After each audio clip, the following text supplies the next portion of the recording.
여러분, 우리 그리스도인에게 대표자가 누구실까요? 우리의 대표자, 예수 그리스도입니다. 예수님은 어떤 대표자이실까요? 대접만 받기 원하시는 대표자이실까요? 아니면 책임져 주시는 대표자이실까요? 책임지시는 대표자예요. 그것이 무엇으로 증명되었을까요? 십자가로 우리를 책임지어 주신 분이시다. 그리고 십자가뿐만 아니라 지금도 우리와 함께 하셔서 우리의 인생의 주인이 되어 주신다고 하는 의미는 우리의 인생을 책임져 주신다는 의미예요. 단순히 우리의 삶을 통해서 영광만 받고 우리를 그렇게 이용하시는 분만 아니라 솔직히 우리에게 대접을 받으시기를 원하시는 분이 아니라 늘 우리를 끝까지 우리가 하나님의 나라의 앞에 설 때까지 우리를 책임져 주시기를 원하시는 분, 그분이 바로 예수님이시기에 우리는 대표자 하나 제대로 두었다라고 이야기할 수 있는 겁니다. 우리가 다시 한번 우리의 대표자가 예수님이시다.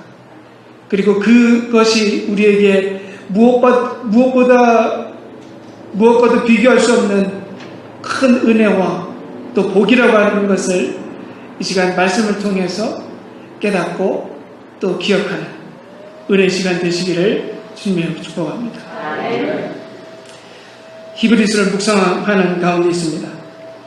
히브리서는요, 핍박 속에 있는 예수 믿는 사람들에게 믿음을 버리지 말라라고 하는 설득의 메시지가 강하게 있는 말씀입니다. 왜 예수를 믿어야 하는가? 예수 믿어서 우리가 얻고 있는 복이 무엇인지를 기억하라라고 하는데요. 오늘 본문의 내용은요, 이 주제가 주된 내용입니다. 왜 예수가 우리들의 대표자가 되실 수 있는가? 그 설득이 바로 주된 내용인데 2장 5절에서 이렇게 시작을 하는데 천사를 언급하고 있습니다. 하나님이 우리가 말하는 바 장차 올 세상을 천사들에게 복종하게 하심이 아니니라, 이렇게 말씀을 하고 있습니다. 하나님께서 천사들에게 이 세상을 맡기거나 다스리게 하시지 않으셨다. 그 이유는 분명히 하나님께서 누구에게 이 세상을 맡기셨다고요? 천사들이 아니라 예수님에게 맡기셨는데, 그 예수는 일반 구약성서에서 말하는 하나님의 아들들 천사가 아니라 하나님의 특별함에 은혜를 입은 하나님께서 특별하게 여기시는 아들이시다라고 하는 것을 다시 한번 강조하고 있는 거예요. 그러면서 본문 6절과 7절에서요, 시편 8편의 내용을 인용을 하고 있습니다. 코트를 하고 있어요. 이 내용이에요. 사람이 무엇이기에 그를 생각하시며 인자가 무엇이기에 주께서 그를 돌보시나이까? 그를 잠시 동안 천사보다 못하게 하시며 영광과 존귀로 관을 씌우시며 만물을 그 발 아래 복종하게 하셨느니라. 아멘. 이 내용은 시편 4절에서 6절 내용입니다. 이 시편 8편 4절에서 6절에서 말하고 있는 그라고 하는 사람이 있어요. 그를 돌보셨다. 그를 잠시 동안 천사들보다 낮아지게 하셨다. 그리고 그에게 영광과 존귀의 관을 씌우셨다. 여러분, 여기서 지칭하는 그가 누구죠? 예수. 우리는 그것을 알아요. 히브리서의 저자도요, 이 구약의 말씀을 통해서 누구를 발견하고 있습니까? 예수를 발견하고 있는 거예요. 그가 누구냐? 바로 예수다. 예수가 바로 성경에서 말하고 있는 그 메시아다. 이전과 토시 하나 바뀌지 않는 하나님의 말씀을 읽어요. 히브리서의 저자도 이 말씀을 알고 있었고 읽고 있습니다. 그런데 예수를 믿기 전에는 이 그가 누군지를 몰랐어요. 그런데 예수를 믿고 하나님의 말씀을 다시 보기 시작하니까 그가 누구인지 깨달아지기 시작하더라. 구약 말씀 속에 곳곳에 계시는 예수를 발견하고 있는 구절이에요. 한마디로 말씀을 통해서 누구를 보는 눈이 열렸다? 예수를 보는 눈이 열렸다고 하는 거죠. 바로 예수 그리스도를 중심으로 말씀을 읽기 시작하고 있습니다. 여러분, 이게 예수 믿는 자들이 구약 성서를 읽는 방법이에요. 올바른 방법이에요. 토시 하나 바뀌지 않는 구약의 말씀을 보면서도 이제는 누구를 보기 시작한다고요? 예수를 보기 시작하는 거예요. 예수가 보여요, 보여. 구약의 말씀을 연구하면 연구할수록 하나님께서 보내신 메시아가 예수라고 하는 것이 분명하게 설명되고 있다. 이런 관점에서 히브리서의 저자가 자신의 설명을 이어가고 있습니다. 8절과 9절을 한번 보시면요, 이렇게 설명을 해요. 만물로 그에게 복종하게 하셨은즉 복종하지 않는 것이 하나도 없어야 하겠으나 지금 우리가 만물이 아직 그에게 복종하고 있는 것을 보지 못하고 오직 우리가 천사들보다 잠시 동안 못하시게 하심을 입은 자 곧 죽음의 고난 받으심으로 말미암아 영광과 존귀로 간을 씌우신 예수를 보니, 이렇게 말씀을 하고 있는데 제가 이 구절을 조금 변형시켜서 여러분들에게 말씀을 좀 설명을 드릴게요. 이런 내용입니다. 예언에 따라 예수가 하나님의 특별한 아들이라고 한다면 지금 우리가 온 세상 만물들이 예수님께 복종하는 것을 보아야 한다. 그러나 우리들의 눈에 보이는 현실은 그렇지 않아 보일 수도 있다. 왜냐하면 십자가에서 힘없이 돌아가신 것 같아 보이기 때문에. 그러나 예수께서 십자가에서 죽으신 것은 약하시거나 죄를 지으셨거나 만물이 예수에게 복종하기를 거부했기 때문이 아니라 다만 하나님의 예언을 이루기 위해 잠시 천사보다 못하게 되시고 죽으셨다는 거예요. 예수님께서 왜 죽으셨냐? 예언을 이루시기 위해서. 그래서 7절에 언급한 시편 내용이 9절에서 다시 반복되고 있어요. 예수를 그에게 그 단어를 이제 빼고 누구를 집어넣느냐? 예수라는 단어를 집어넣어요. 여러분 집중해서 한번 들어보시기 바라요. 7절 보시면요, 그를 잠시 동안 천사보다 못하게 하시며, 이렇게 되어 있죠. 이제 9절로 넘어가 보시면 오직 우리가 천사들보다 잠시 동안 못하게 하심을 입은 자. 7절 영광과 존귀로 간을 씌우시며, 9절 곧 죽음의 고난 받으심으로 말미암아 영광과 존귀로 간을 씌우신 예수를 보니, 이렇게 되어 있어요. 설명을 하고 있는 거예요. 설명을 하고 있어요. 7절의 구약의 예언의 부분이 예수를 집어넣으니까 어떻게 되고 있습니까? 그대로 예수의 사역이 그 예언에 합해지고 있는 거예요. 예언과 예수님의 사역이 일치되고 있는 것을 설명하고 있는 거예요. 그리고 이어지는 9절의 내용을 통해서 예수님의 고난에 대해서 설명을 하고 있어요. 우리는 이 고난에 대한 설명을 통해서 예수님이 왜 우리의 대표자가 되시는지를 분명하게 알 수 있습니다. 유대 그리스도인들에게 해결되어지지 않는 질문이 있었는데, 그리고 그 질문이 우리에게도 여전히 있는데, 그 질문이 뭐냐면요, 고난과 죽음이라는 질문이에요. 고난과 죽음. 왜 하나님의 아들이 고난을 당하고 죽으셔야만 했느냐, 이거예요. 도무지 이해가 되지 않아요. 특별히 유대 그리스도인들은 더 그랬어요. 왜? 고난과 죽음은 인간의 죄로 인해 받는 것이었거든요. 인간의 죄로 인해 받는 하나님께서 내리시는 벌이 고난과 죽음이었어요. 그런데 왜 하나님의 아들이 하나님이라고 불리는 그 사람이 왜 고난과 죽음을 당했냐 이거예요. 하나님께서 내리신 벌을 왜 하나님이 받으시냐? 히브리서의 기자가 예수 믿기 전에는 이 질문이 있었던 거예요. 그런데 예수를 믿고 나니까, 예수를 믿고 구약성서를 읽고 또 예수를 믿고 보니까 예수님께서 하나님의 아들이 왜 고난과 죽음을 당하셨는지가 이해가 되는 거예요. 왜 하나님의 아들이 고난과 죽음을 당하셨는가? 9절에서 이 대답을 하고 있습니다. 9절. 이를 행하심은 하나님의 은혜로 말미암아 모든 사람을 위하여 죽음을 맛보려 하신다. 왜 하나님의 아들이 고난을 당하고 죽음을 당하셨는가? 누구를 위해서? 모든 사람을 위해서요. 모든 사람을 위해서. 여러분, 여기서 예수님이 왜 우리의 대표자 되시는지 아시겠어요?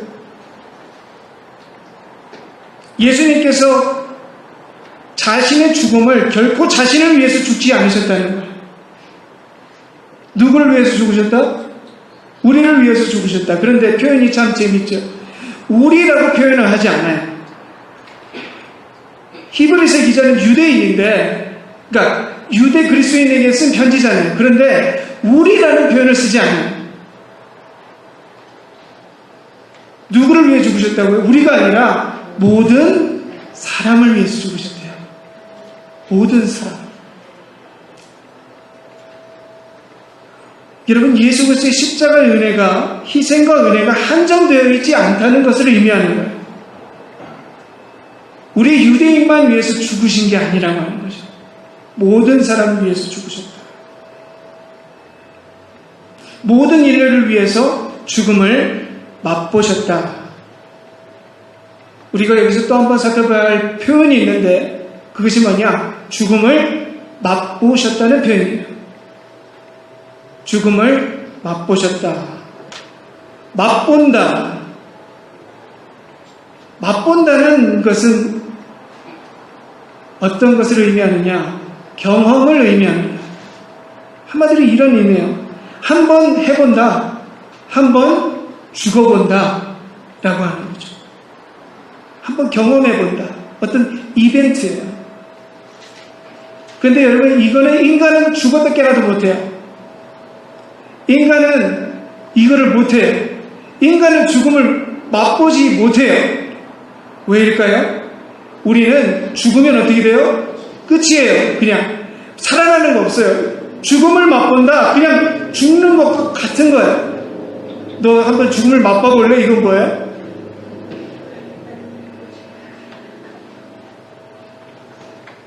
죽음은 우리에게 그런 거예요. 어떤 사건이나 이벤트가 아니에요. 죽음은 그 자체예요. 끝이에요. 끝. 그러나 하나님의 아들 예수는 그것이 가능했어요. 그것이 무엇으로 증명됐습니까? 부활이라는 거예요. 부활. 죽었다가 살아나셨잖아요. 여러분, 부활이라는 것은요, 단순히 다시 살아나고 죽음을 맛본다는 것이 아니라 죽음을 이기셨다는 의미예요. 죽음을 이기셨다. 맛본다. 그것을 이기는 사람이 맛볼 수 있는 거죠. 그러면서 10절의 말씀을 통해서요, 온전하게 된다는 게 어떤 과정을 통해서 이루어지는지를 설명하고 있어요. 온전하게 되는 거예요. 그러므로 만물이 그를 위하고 또한 그로 말미암은 이가 많은 아들들을 이끌어 영광에 들어가게 하시는 이래 그들의 구원의 창시자를 고난을 통하여 온전하게 하심이 합당하도다. 아멘. 고난을 통해서 어떻게 된다고요? 우리들의 구원을 온전케 하신대요. 온전케 하신다. 왜 구원은 죽음과 고난을 통해서 온전하게 될까요? 그것이 하나님의 섭리예요. 그것이 하나님의 말씀이에요. 그것이 하나님의 약속이기 때문이에요. 속죄와 우리들의 붉은 죄가 회복되기 위해서는 누군가의 희생과 피가 필요하다는 거죠. 하나님의 아들이라고 예외가 없어요. 하나님이라고 나는 안 죽고 그냥 용서해 줄게, 그런 거 없어요. 왜냐하면 하나님의 말씀은요, 그냥 법이에요, 법. 그래서 하나님의 말씀이 결코 가볍지 않다는 거예요. 우리 인간의 말은 너무나 가벼워요. 왜일까요? 우리가 말하고도 우리가 지키지를 못하기 때문에. 그래서 힘이 없고 온전하지 않아요. 우리들의 말은 온전하지 않단 말이에요. 우리가 지키지 못하기 때문에. 그런데 하나님의 말씀은 온전해요. 왜? 하나님조차 하나님의 말씀을 지키시기 때문에. 그래서 하나님께서 그 희생의 길, 고난의 길, 구원의 길을 희생, 하나님께서 말씀하신 그 길로 하나님 스스로조차도 그 길을 가시는 거란 말이에요.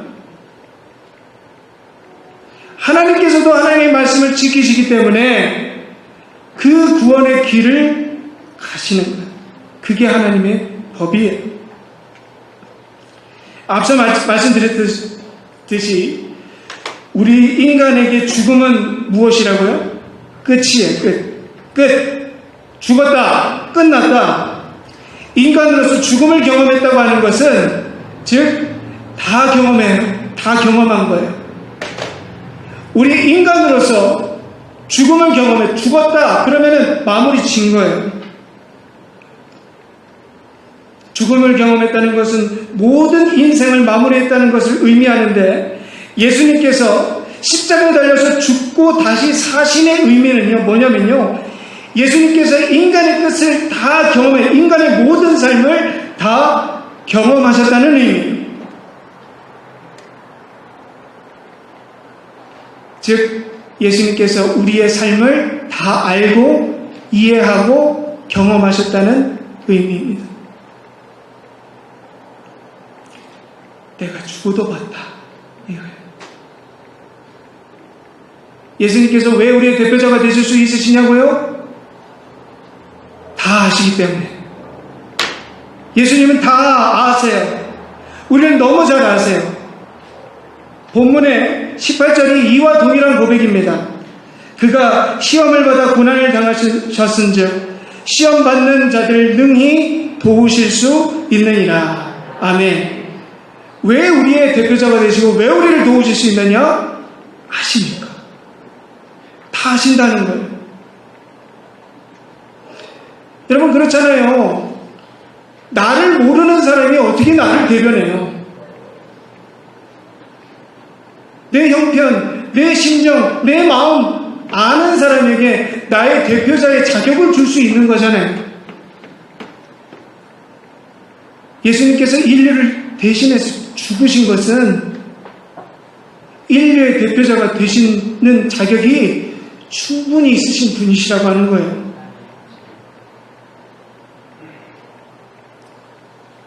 여러분들 한번 생각을 해보세요. 왜 예수님께서 다 경험하셨을까요?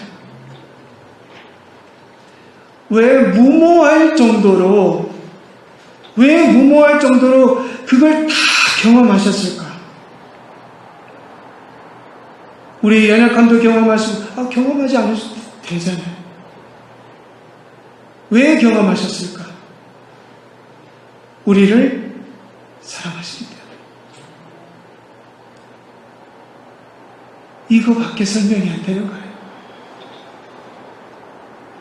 우리를 사랑하시기 때문에 인간이 되셨고 죽음까지 경험하셨던 거죠. 여러분 이게 이해가 되시나요? 하나님의 섭리, 하나님의 사랑과 은혜 머리로 감정으로 이해가 됩니까? 이해가 되지 않아요. 그래서 이해되지 않는 사랑, 놀라운 사랑이라고 고백을 하는 거죠. 그리고 히브리서의 기자는요, 유대 그리스도인들에게 그리고 우리에게 다시 한번 이 은혜와 사랑을 기억하게 하는 구절이 있어요. 14절과 15절. 자녀들은 혈과 육에 속하였으며 그들 또한 같은 모양으로 혈과 육을 함께 지니심은 죽음을 통하여 죽음의 세력을 잡은 자 곧 마귀를 면하시며 또 죽기를 무서워함으로 한평생 매어 종로로 타는 자들을 놓아주려 하심이니. 아멘. 여러분, 예수님께서 우리를 사랑하시기에 예수님께서 이 땅에 오셔서 이루신 것 두 가지가 설명되고 있어요. 예수님께서, 하나님께서 왜 육신을 입고 죽으셨을까? 이유와 목적 두 가지가 설명되고 있는데, 첫 번째, 죽음을 통해 누구를 멸하기 위해서? 마귀를 멸하기 위해서. 여러분, 우리 예수님 죄가 있으셔서 죽으신 게 아니에요. 흠이 있거나 잘못이 있어서 죽으신 게 아니에요. 흠 없고 죄 없으신 분이 죽으셨어요. 왜? 약해서 돌아가신 게 아니에요. 무엇하려고요? 마귀 때려잡으려고. 호랑이 잡으려고 어디에 가셨다? 호랑이 굴로 들어가신 거예요. 두 번째, 그 십자가의 죽으심으로 죽음이 무서워 평생 죄의 종로로 달 수밖에 없었던 우리 인간들을 어떻게 하시기 위해서? 해방시키시기 위해서. 할렐루야. 해방됐다고 하는 것은 하나님과의 올바른 관계로, 회복된 관계로 이끄시게 하기 위해서 죽으셨다는 거죠. 여러분, 우리가 십자가의 죽으심을 다시 깨달아야 돼요. 죄가 있으셔서, 연약하셔서 죽으신 게 아니라 강하시기에, 능력이 있으시기에, 영광이 있으시기에 의미 있고 귀한 죽음이셨다.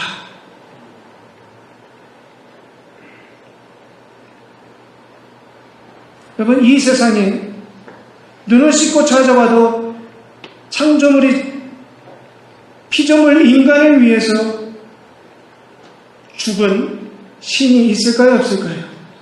없어요. 여러분 한번 찾아보세요. 없어요. 오직 누구밖에 없다? 오직 예수밖에 없어요. 예수. 또한 히브리서의 말씀을 통해서 우리가 발견할 수 있는 것은 무엇이냐? 육신의 몸을 입고 이 땅에 오신 예수님께서 지금도 이 구원의 사역을 이루시고 계시는데 누구의 편에 서서 이 구원의 일들을 이루어가고 계실까요? 천사의 편에 서서 계실까요? 아니면 우리의 편에 서 계실까요? 우리의 편에 서 계신다고 말씀을 하고 있어요. 예수님은 누구 편이다? 우리 편이다. 16절 한번 보세요. 이는 확실히 천사들을 붙들어 주려 하심이 아니요 오직 아브라함의 자손을 붙들어 주려 하심이라. 아멘. 그래서 예수님이 우리의 대표자가 되시는 거예요. 우리의 편이시기 때문에. 그리고 이어서 17절에서요. 예수님이 우리 편에 서서 어떠한 역할을 감당하시는지를 설명하고 있는데 하나님의 일에 자비하고 신실한 대제사장이 되어 백성의 죄를 속량하려 하심이라. 아멘. 여기서 예수님을 누구라고 표현을 하죠? 대제사장으로 표현을 합니다. 이것은요, 유대 그리스도인들이 아주 잘 이해할 수 있는 예수님의 모습이에요. 아주 적절한 설명이에요. 예수님이 우리의 대표자다. 보시면요, 대제사장은 1년에 하루 하나님이 계시는 지성소에 가서 모든 민족의 백성들의 죄를 가지고 하나님께 내어놓고 속죄의 제사를 올릴 수 있었던 사람이었어요. 하나님을 만났던 유일한 사람이었어요. 사람. 얼마나 두려웠을까요? 그 대제사장이 하루에 한 번, 1년에 한 번 하나님 앞에 나아갔을 때 죽음과 생명의 경계선에서 하나님을 만나는 자리인 거예요. 하나님께 죄를 구하고 민족을 대표해서 용서를 받았다. 그 제사장 자체가 본인 자신이 얼마나 흠없고 죄 없는 자로 서기 위해서 노력해야 했을까? 예수님이 모든 사람의 대표가 되셔서 이 땅을 지성소로 삼으시고 하나님께 나아가셨던 유일한 사람이셨어요. 유일한 사람이었어요. 죄 없고 흠없는 사람이셨어요. 그런데 어떤 희생제물을 가져간 것이 아니라 본인 자신이 희생제물이 돼요. 희생제물이 돼요. 이 인류를 위해서 십자가에 달려서 죽으심으로 모든 물과 피를 쏟으시고 우리 인류의 죄를 용서하셨다. 용서하심을 받으셨다. 그리고 그 은혜가 지금까지 우리들에게 흐르고 있을 것이다. 흐르고 있다. 할렐루야.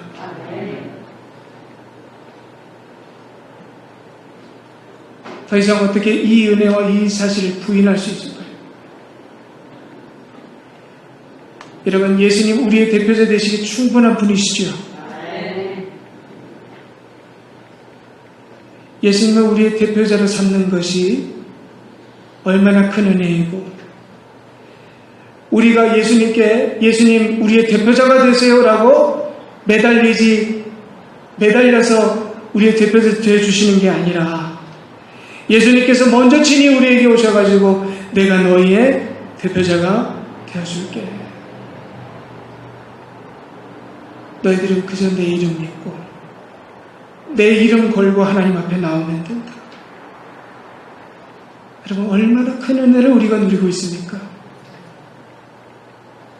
히브리서 기자가 유대 그리스도인들에게 말할 때 유대 그리스도인들이 깨닫는 거죠. 이 큰 은혜, 이 귀한 예수의 이름을 우리가 어떻게 버릴 수 있을까? 버리지 말아야겠다. 우리도 동시에 깨닫는 거예요.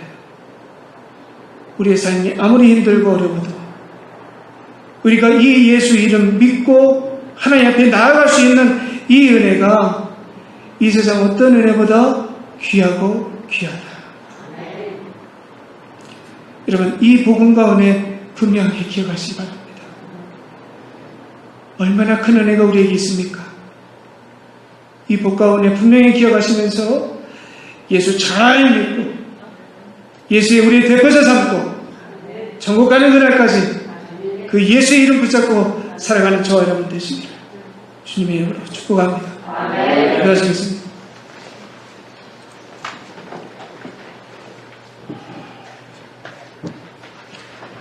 우리의 영원한 대표자 되시고 인도자 되시며 구원자 되시는 예수님,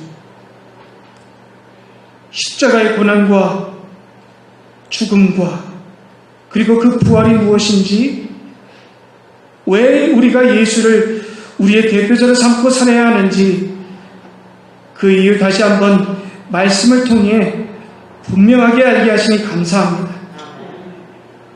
그 은혜와 사랑, 구원 잊지 않고 오직 예수 잘 믿고 붙잡으며 믿음의 길 걸어가므로 하나님께 온전히 나가는 우리를 될 수 있도록 그 은혜에 부어주시옵소서. 이 모든 것 예수님의 이름으로 기도합니다.